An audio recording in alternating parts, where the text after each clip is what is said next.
It's just been an amazing journey of being curious and finding out wonderful things.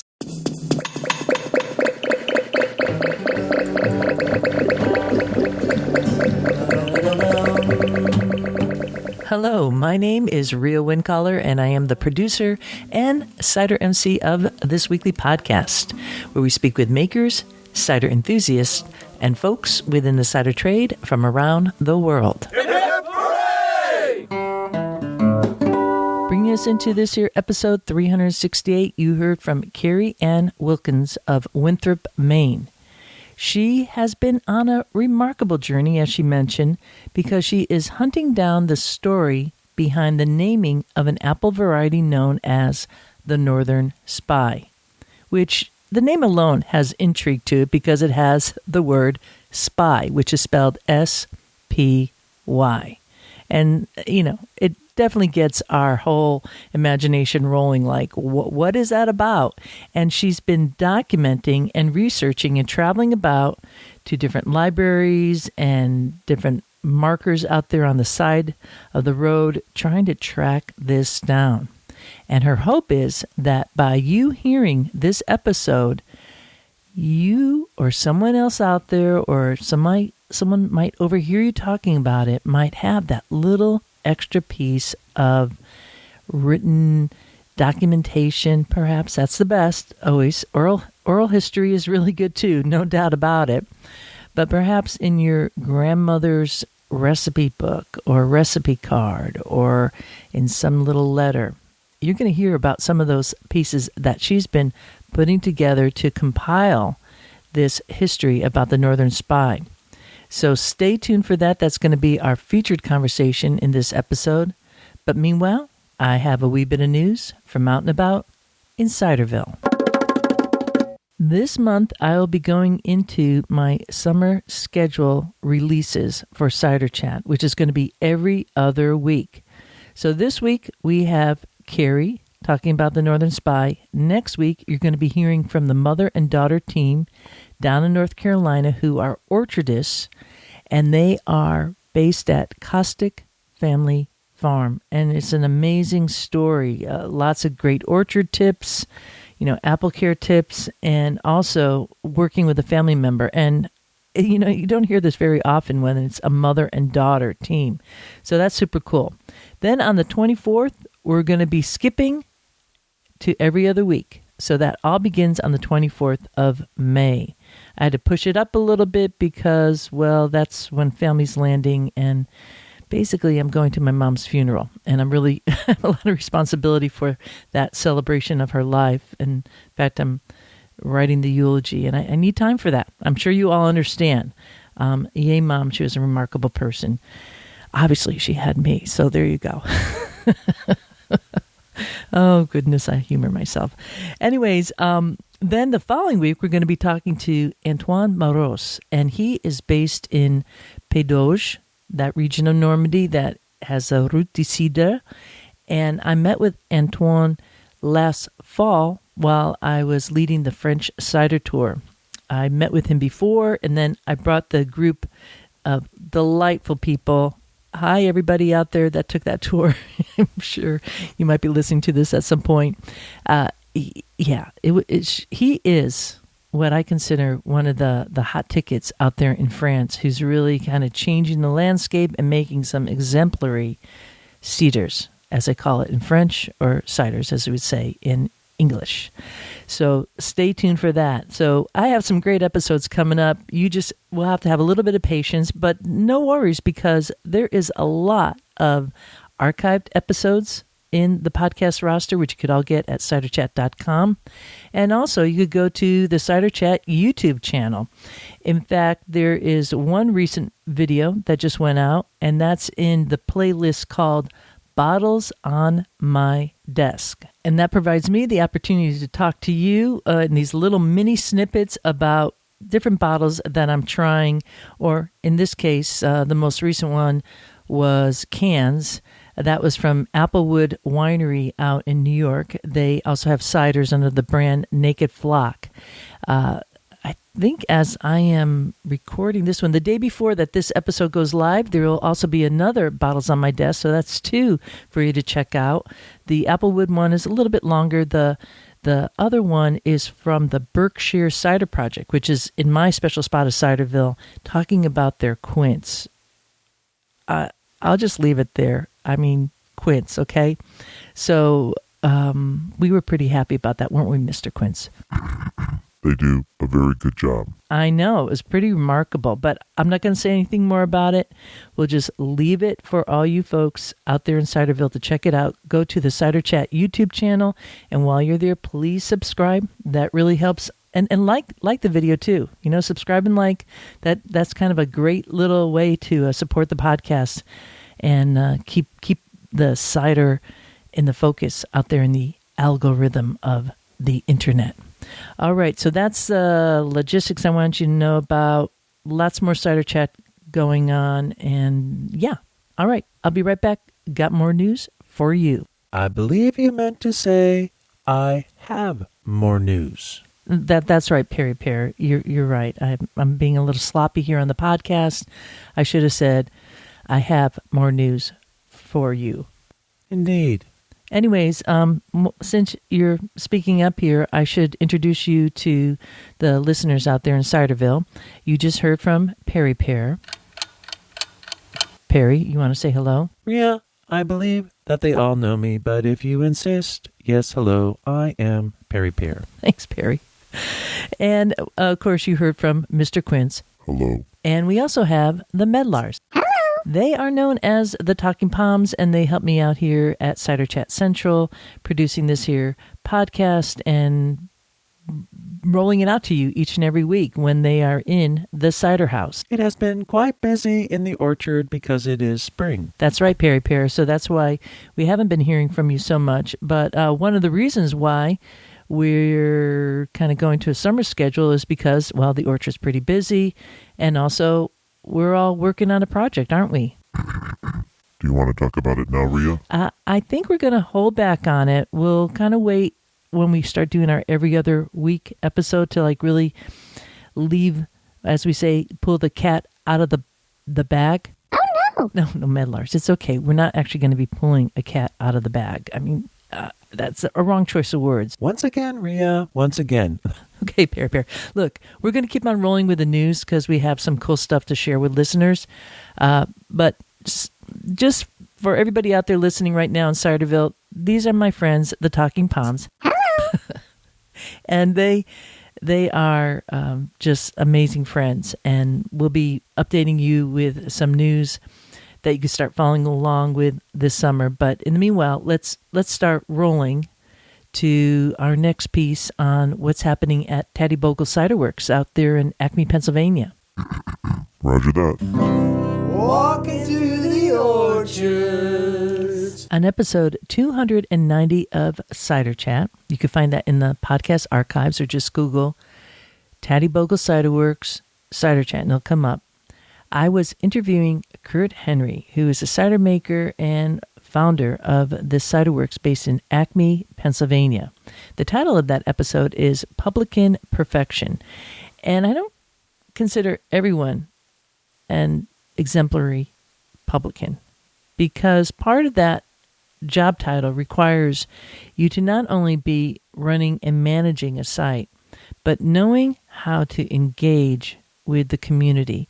And Kurt is the real deal. I've been in the libations world for a long time. I travel about both for cider and beer and visit a lot of bars, package stores. Well, I'll just say a lot of tasting rooms. And the publican, when I meet a publican that really catches my eye, it stands out. It's someone who knows their audience and makes you feel at home as soon as you walk in the door. And that is who Kurt Henry is. So I really want to recommend that you go out to Taddy Bogle Cider Works. And it's located in western Pennsylvania, southwestern Pennsylvania to be exact. So it's, if you're like flying into Pittsburgh, it's just right outside of the city. And it is a stunning view. It's a great destination. It looks down into the valley. And the big news, well, he was starting to mention this to me when I met up with him in 2020, is that they are going to be expanding the site, and it is happening. They are building a pavilion, and they have events there all the time. Across the street is a large parking area. They have like an arts and craft type of fair that happens, and it's going to just be growing. I mean, watch this destination. He gave me some specialty ciders I was making, small batch, and I want to say each and every one of those really stood out. He was working with Dalgo crab apples, and I loved them. I loved each and every one of those ciders that he made. It really was like coveted cider to taste, and quite a privilege. So check it out. Again, that's Taddy Bogle Cider Works. They've actually been longtime sponsors of Cider Chat. They're part of the Cider Chat Patreon page, and I really appreciate that too, of course. In fact, you too can become a patron by just Googling Cider Chat Patreon. It'll come on up, and there's different levels that you could join, and there is one specific to folks in the industry called the Cider Going Up campaign, and that's what Taddy Bogle has been part of for a long time. So tip the glass to them, and good work. We can't wait to see what is next on the pipeline. But first, get that pavilion done, because I'm sure folks are going to be lining up outside the door. Dancing in the streets. We have a little bit of news from the Canuck Cider Cup. I heard from Sarah at Lochmore Cider Company. That's in the area of Canada known as Prince Edward County. So that's Ontario, the north side of Lake Ontario.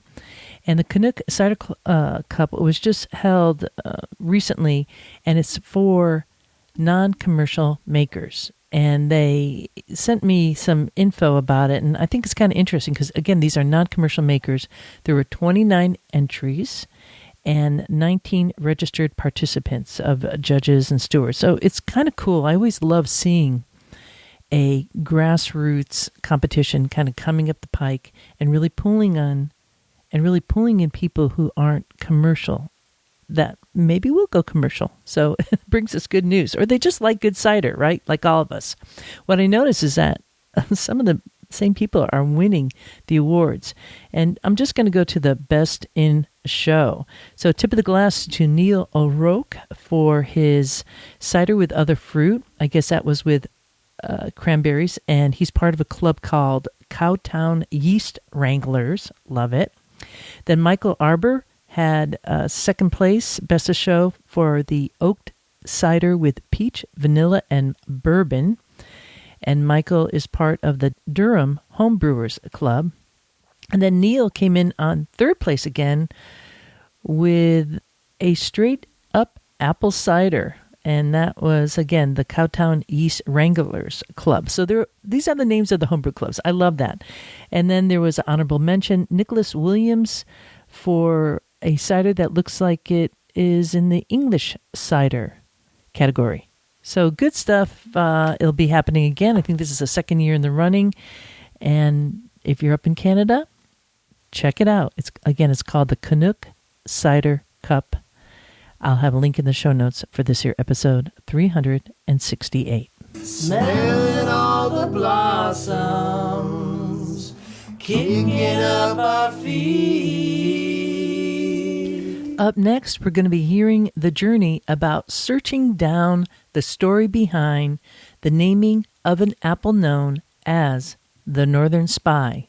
So this is a very good time to grab a glass and join this chat with Kerry Anne Wilkins of Winthrop, Maine. Growing up as a kid, being very fortunate to live in Maine and have apple orchards all around us, I grew up picking apples in Chick's Orchards, Monmouth, Maine, and started paying attention to the different names of the apples.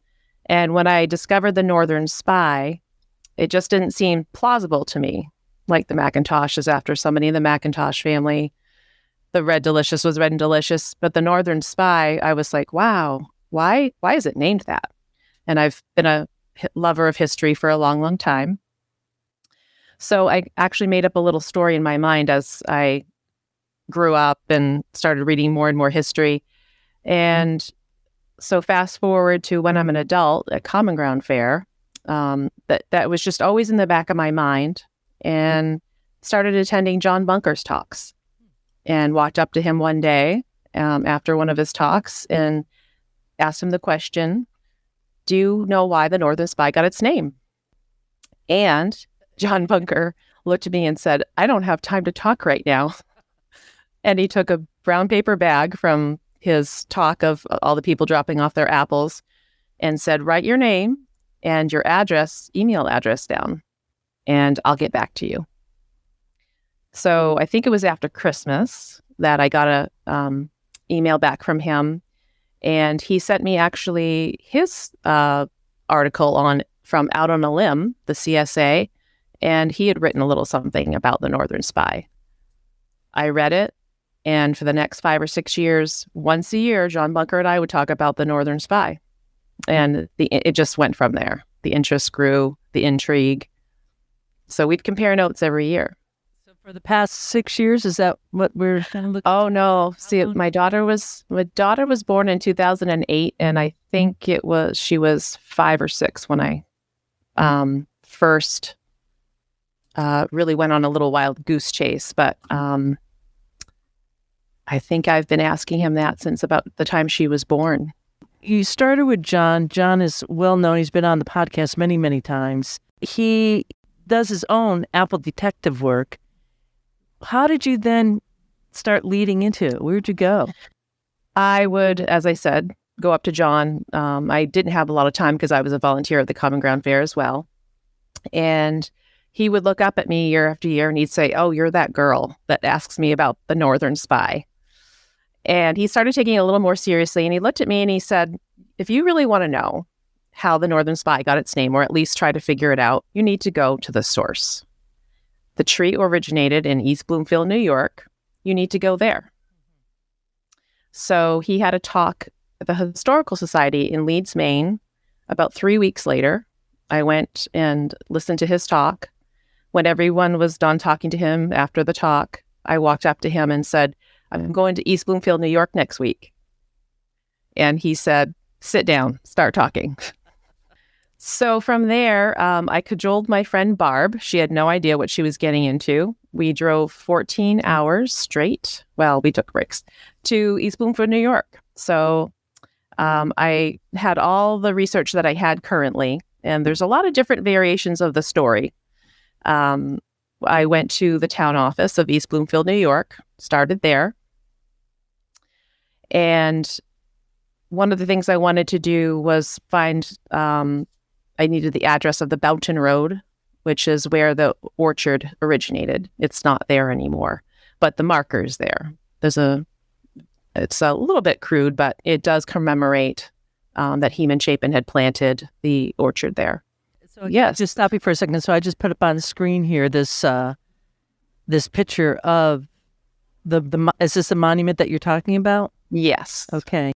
It says the original Northern Spy apple tree stood about, I think it says it's 14 rods south of this spot in a seedling orchard planted by Heman Chapin about 1800. The early Joe and the other one I can't read, apple, also originated in this orchard. So he developed different varieties, and those I can't make out the other one, but he had a few that were recognized. So is this the origin of it? Is that it? And he named it, or how does it go? So no one knows how it got its name. That's the mystery. When I went to the town office, I also went to the Historical Society. I also went to Heman Chapin's grave. When I was explaining to the town manager, he said, well, every few years, someone comes through and starts inquiring about this. So he suggested I go to the Historical Society, gave me some tips. As Barb and I were standing there talking, the secretary came in, and she said, I overheard what you were talking about, and it just so happens that a member of the Chapin family called me yesterday looking for the deed to the graveyard where Heman Chapin is buried. And it was quite a happenstance. I gave her my name and number, and she actually called her on the spot. And the Chapin family member was thrilled that I was interested. She has since sent me the Chapin family papers, and it actually was interesting, but didn't give me any hints as to how this occurred. So my first trip to East Bloomfield, New York, was really fun, but I didn't get any further in my finding out how it got its name. The night before we left, I was looking through everything, all the information. Barb started researching on her end, and she said, it says here that Rochester College has a lot of information from the Chapin family, farming records, orcharding records. So I knew that we would have to go back. And so we did. So just to segue in the story, there's a lot of variations of how how the apple got its name, as I'd mentioned. The number one theme is that Heman Chapin left Salisbury, Connecticut, with his oxen, some chairs on his cart, and his wife, and a bag of apple seeds. He was actually headed to Michigan and ended up in East Bloomfield, New York along the way, and loved it so much and realized that the soil was so fertile that he decided to stay. He also had other family that made it there before him, his brother Oliver, and many other family members. And so the story is that he planted the apple seeds, and the trees had started to grow, but they died. They were purported to have been nibbled by mice or rabbits. His brother-in-law, Roswell Humphrey, was able to take the rootstock, and they were able to save the trees. But northern spies take longer to mature. They also bear fruit later.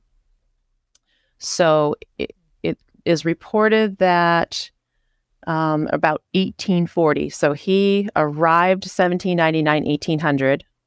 Around 1840 is when the apple started getting recognized.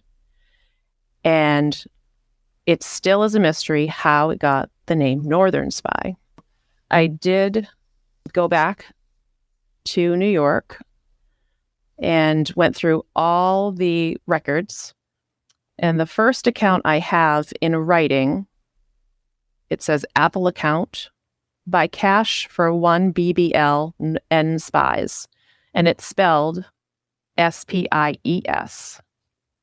And this is one of the Chapin family members that wrote this. And that was 1847. So what do we deduct from that? What is that spelling? F-P-I-E-F? Or are you saying S? Or N spy. N. So it's, so it says buy cash for 1 BBL, and BBL means barrel. N spies. And it was it says $12. No. $12. Wow. $1.30. I'm sorry. Okay, $1.30. Oh, it was 12 barrels. That's what it was, 12 barrels. We know that it was called the Northern Spy in 1847. I have that proof here. When did it start getting called the Northern Spy? Nobody knows. So John's story in Out on a Limb talks about that there was a lot of intrigue for a lot of people. Northern Spy became well known. A lot of people used it for baking, for eating. They liked that it was late bearing. It's nice to have a summer and then a mid fall and then a late fall. It also was very popular because for shipping purposes, if the Northern Spy, when the skin bruises, it doesn't rot like other apples. So in the intrigue of how it got its name, there was a gentleman by the name of Conrad Gemmer. And he wrote It says here, more than 50 years ago, I found a short one-paragraph letter to the editor in an obscure gardening magazine dated about 1853. And it paraphrases as follows. To the editor, and this is from Rochester, New York, in reply to Mrs. B., who inquired about the naming of the Northern Spy apple. Everybody around here knows that the Northern Spy apple was named for the hero of that notorious dime store novel, The Northern Spy, but nobody will come out and admit it. Yours truly, JBK. It goes on to say that The Northern Spy was written anonymously among radical hardcore abolitionists. And this is where, if you research dime store novels, it says that they started around 1860. If you research abolitionists, when that started around 1830. Well, if the Northern Spy was starting to grow in the 1800s, probably didn't really start getting into apple production until 1840. We know that it started getting more and more popular in the late 1840s, early 1850s. So the dime store novel, it doesn't seem to fit the timeline. If the apple seeds came from Salisbury, Connecticut and were planted in 1800, why would a dime store novel have anything to do with the name? There's other theories that it was just because it was a really good apple. I spy with my eye.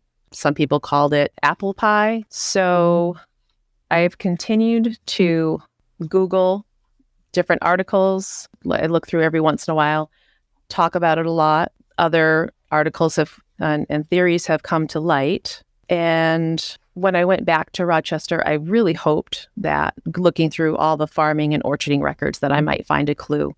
Unfortunately, I did not. You are doing a blend of library, oral history, newspaper, cemeteries, perhaps land maps, maybe even artwork. I don't know. I have left no leaf unturned. The specific library that I went to was the Rush-Rees Rare Book Department at Rochester College. A very wonderful librarian helped me out.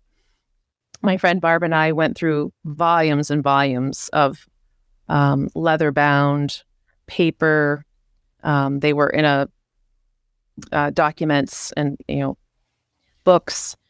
We were chided by the library staff if we didn't turn a page just the right way. Some of them you had to wear gloves. Some of them they had to have these little things to hold the books up. They were falling apart. While I was there, another little happenstance happened. A woman was researching her genealogy, and she overheard Barb and I snickering and teeheeing, and mostly because we kept getting chided. Like the librarians would leap up and come over, and we got in trouble a lot. So she heard us talking, even though we were trying to be quiet, and she said, "I heard you say Northern Spy, and my family that I'm researching, I just came upon a letter, and it's dated 12/26/1864, and it says, 'Dear Mrs. Sibley, I was very glad to receive your kind note and should have answered it before, but as we had heard that the apples were on their way, I thought I would put it off until their arrival.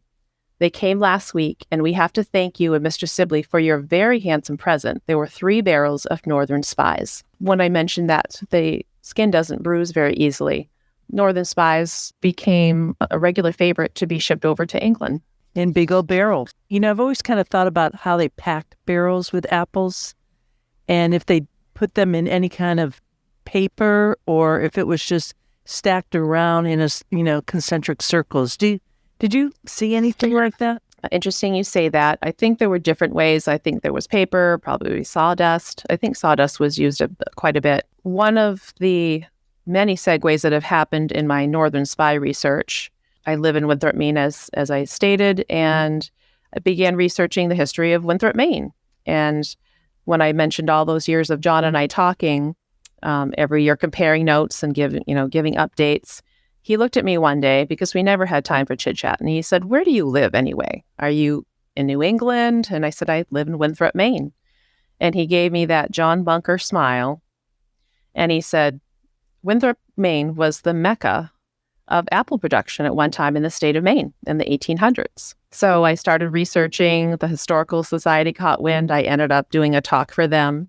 It's just been wonderful that just from a kid being curious to meeting John Bunker, and now I've been asked to do another talk in the fall. It's just been an amazing journey of being curious and finding out wonderful things. The latest little project that we're doing right now with Laura Seeger from the Heritage Orchard and Zach from Absalom Cidery, and that's what I have here tonight, which is a lovely cider called Bemble.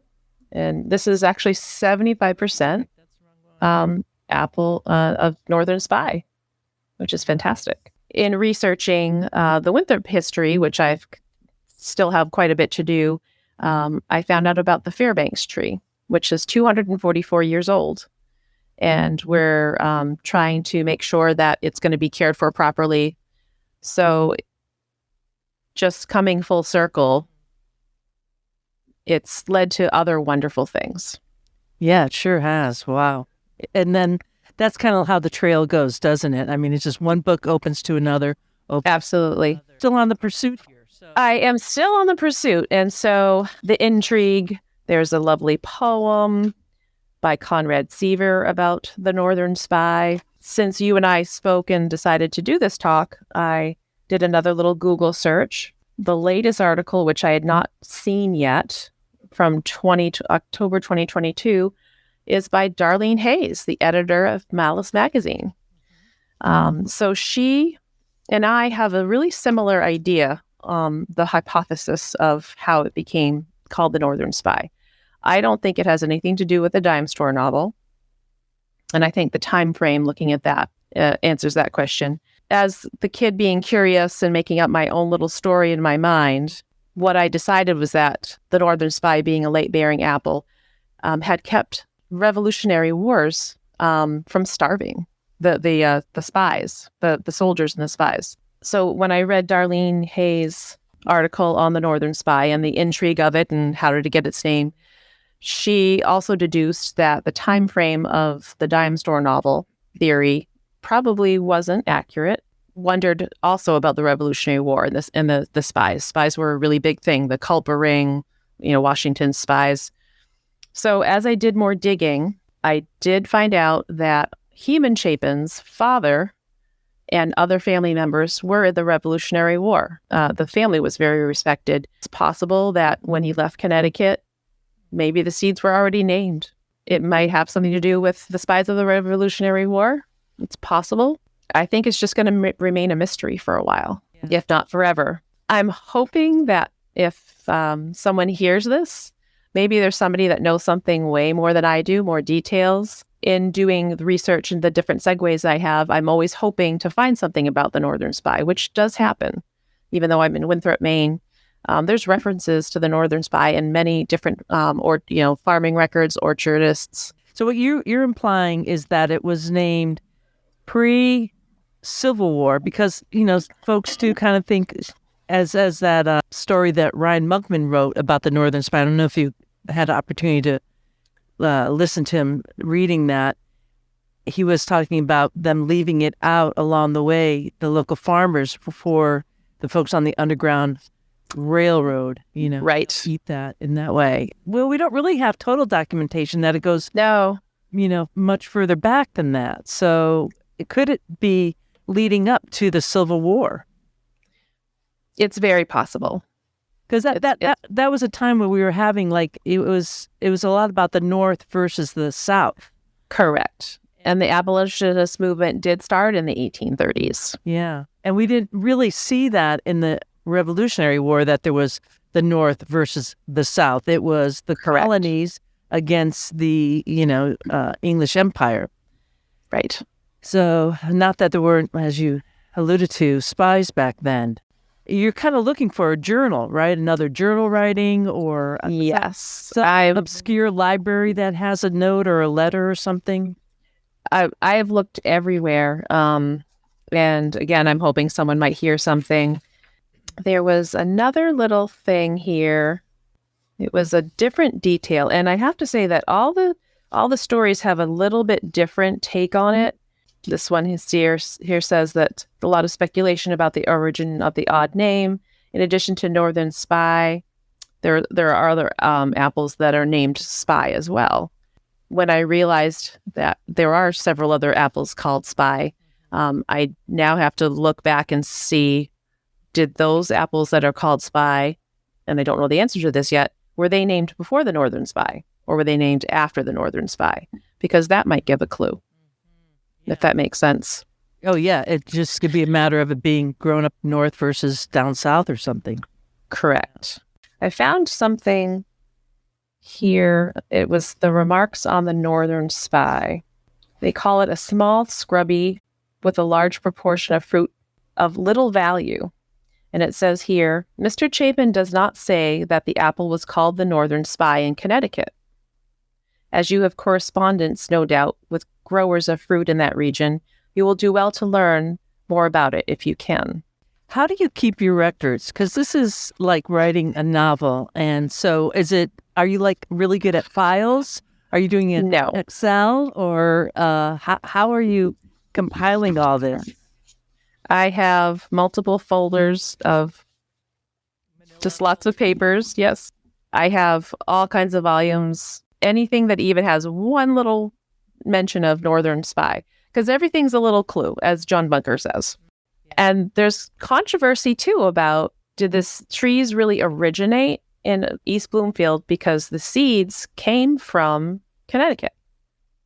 Now, I haven't been to Connecticut yet, and the name Heman is unusual. When I research Heman Chapin in Salisbury, Connecticut, I don't get a lot of information, even though I have all these records of his family. Todd Little-Sebold, John Bunker, and I and some others sat down and talked about the fact that maybe his name was Herman, and it got changed to Heman, and that's why I'm having difficulty finding more information. With the controversy, there is a funny little story. When I went to East Bloomfield the first time, the town office presented a pamphlet on East Bloomfield, New York. It says that it originated by Oliver or Moses Chapin instead of Heman Chapin. So they were a little embarrassed by that. They had a little write-up in the Historical Society about how Martha Stewart, in her Martha Stewart magazine, was raving about Northern Spies for the best apple pie. And in her article in Martha Stewart Living, she mentioned that the apple trees originated in Connecticut. Well, the town of East Bloomfield was not happy about that. And they proved it to her. It took quite a while. And so in her Martha Stewart Living magazine, several editions later, she had to give an apology to the town of East Bloomfield, New York. And it was a little tiny snippet on the back of a page that no one would ever look to see. But they were happy that they at least got their apology. Well, they were able to take it and blow it up into like poster size. Oh, they did. Believe me, they did. And just to give us the geography of where Bloomfield, New York is. So that's upstate New York. Yes. West side of the Hudson River. No, yes. West side. Yeah. Ontario County, I believe. Way up there. Yeah, it's right next to Canandaigua and then right over Rochester. Very close to Canada. Are we sure we're not like getting this somehow from Canada? That's a good question, Rhea. We should look into that. Yeah. I mean, of course, the Macintosh is from Canada and we kind of claim it as our own. So I wonder about that. So I know that there's Canadians that listen to Cider Chat. So maybe you folks out there listening can give us a little bit of clues and pass those along to Kerry. That would be wonderful. You're on the hunt here. Do you have, what's your next step here for this? Is just kind of wading through it, or is there a destination you're trying to get or somebody to speak to? I would like to go to find something in Connecticut. You know, were there other orchardists or farmers that named their seeds? Or did they name the tree after it was planted? Since it's purported he came from Connecticut, I'd really like to dig up some information there. Haven't had a lot of time to do that yet. I would actually love to go back to Rochester to the Rusheries Library and have time to look through again to see if there's something that I missed. And I'm really hoping someone's listening to this and, as I had mentioned earlier, knows something. I have this notion that someone's great grandmother's apple pie recipe in their old cookbook that they saved all these years, and there's just a little footnote about the apple named the Northern Spy being her favorite for her pie, and that maybe there's some little notation about knowing Heman Chapin and some little clue as to how it got its name. With Connecticut, I think that that probably is a good destination to go to because there are still some generational family farms there. And right. We also know that there's a lot of patents that came out for apple press, like the grinder and the whole works there. So a cider press. So perhaps somewhere, and Bloomfield, I don't know why it might be related somehow to Bloomfield, Connecticut. No, I don't want to put that on Bloomfield, but that's right along the Connecticut River. Major commerce went up and down, being shipped up and down.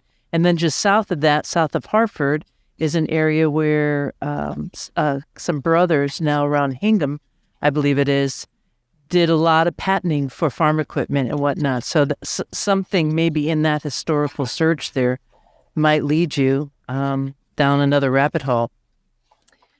I will take any suggestion whatsoever.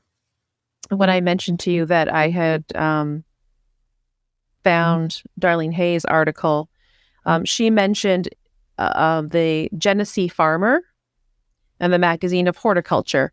And if you look up those archives, there could be something there. And there's different publications besides the Genesee Farmer and the Magazine of Horticulture. There's a lot of other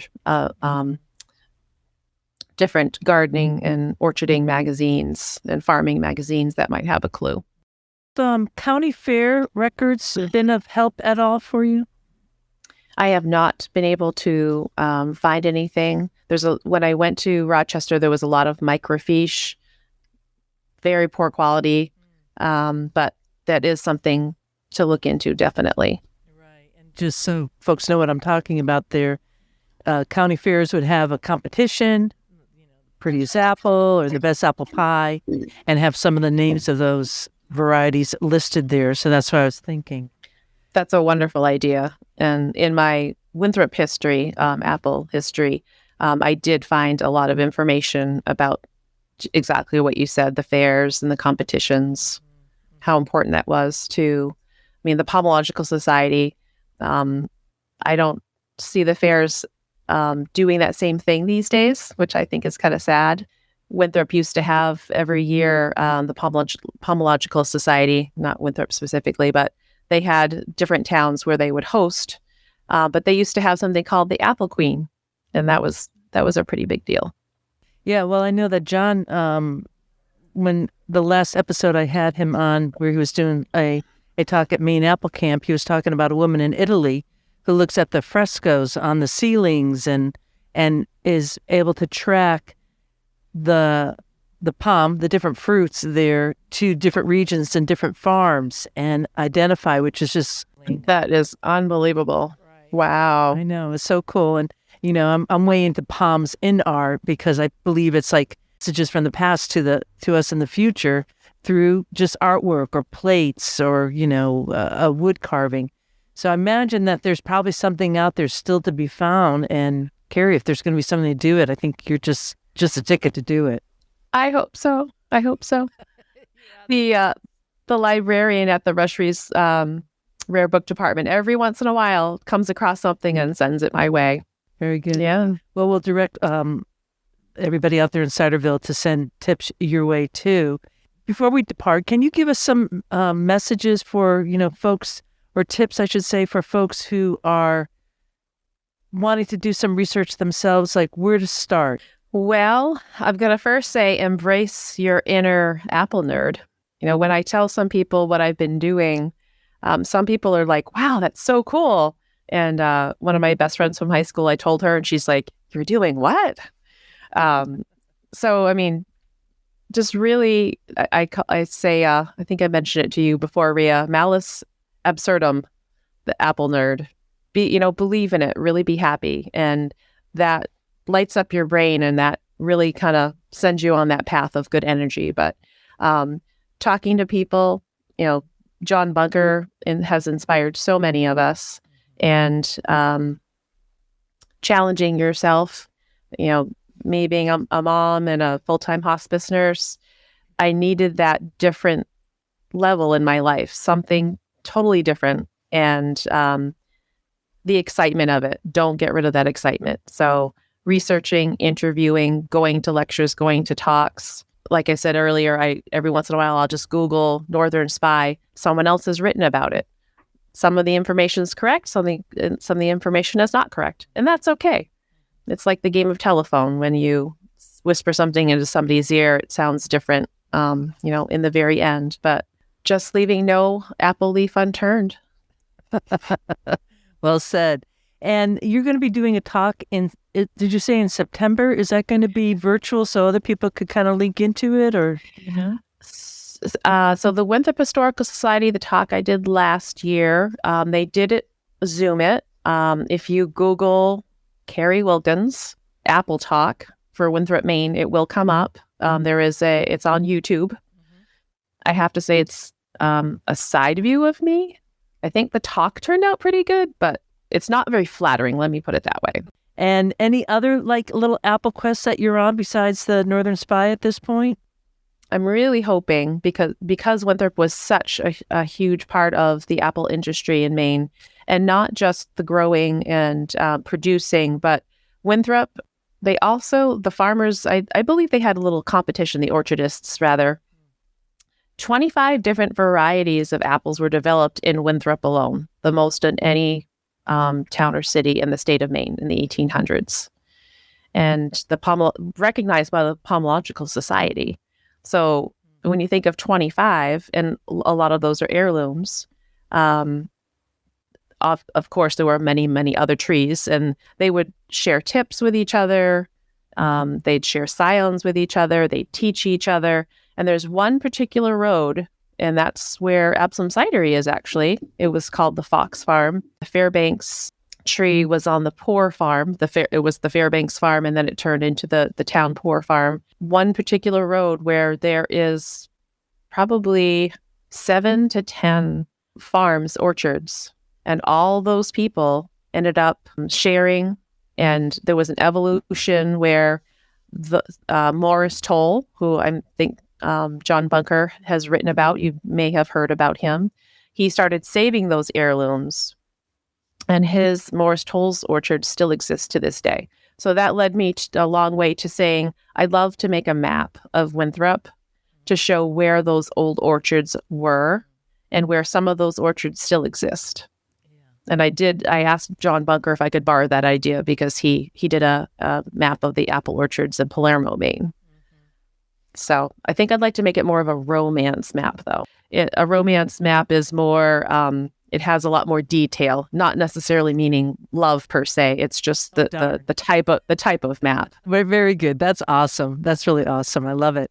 And there's just so much apple history in Maine and in New England, of course. Absolutely. And a lot of people don't realize that we ship a lot of our apples and cider to, the UK in that way, or cider apples. Absolutely. Yes. So quite an amazing, two-way street that we kind of lost a bit of that history, but now. Absolutely.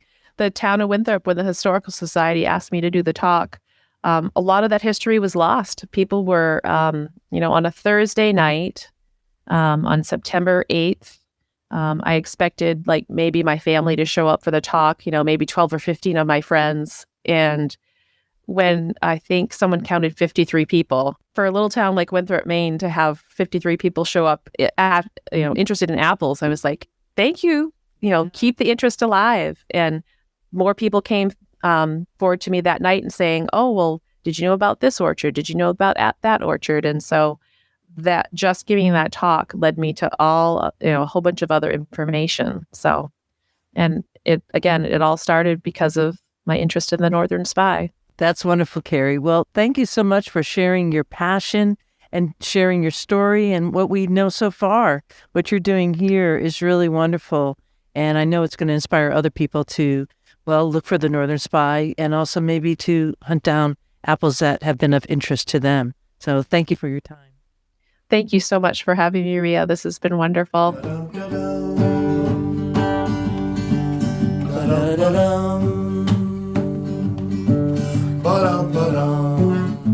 If you'd like to contact Kerry because you want to say thank you or reach out and talk to her about the Northern Spy, or perhaps you have a lead that she could follow up with to get the story around the naming of that apple, you could find info to contact her in the show notes for this year, episode 368. It's called Who Named This Apple Northern Spy? And of course, you could always send an email to info@ciderchat.com. I sure hope that you enjoyed this episode of Cider Chat. If you did and you'd like to help keep this podcast on the air, do consider becoming a patron today. You could Google Cider Chat and Patreon, that's spelled Patreon, or hit the donate button at ciderchat.com. And with that, I leave you here. This is Rhea Windcaller signing off for now. Looking forward to seeing you in Ciderville. We like cider. Like this. There is a reason why we do it like this. There is a reason why we drink it like this.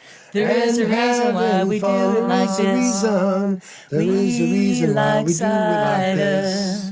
There is a reason why we do it like this.